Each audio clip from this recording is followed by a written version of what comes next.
viewers of Happy Minds Academy. Welcome back to our channel. Today, let's learn what is meant by diphthongs.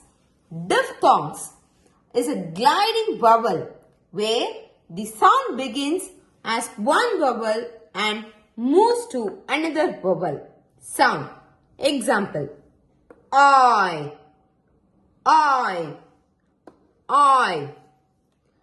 Diphthongs can come at the beginning of the word or in the middle of the word or even at the end of the word. Example: out, loud, enjoy.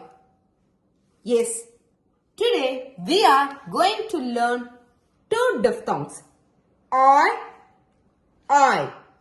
The letter O and I makes the sound I, whereas OY also makes the sound I. OI is used in the beginning or in the middle of a word or syllable.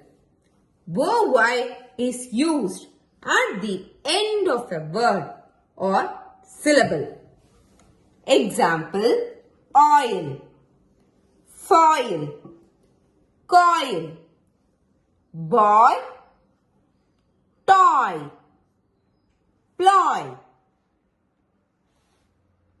Why diphthongs are important in English?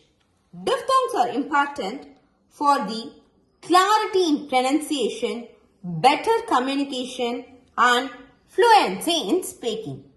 Yes, clarity in pronunciation. Using diphthongs correctly ensures that word sounds natural. For the better communication, to avoid mispronouncing diphthongs can change the meaning of the word. Fluency in speaking. Diphthongs are essential for smooth and confident conversation in English. Hope this video is useful. Don't forget to hit and subscribe our channel so that you don't miss our next video on the next diphthong theme. Happy learning!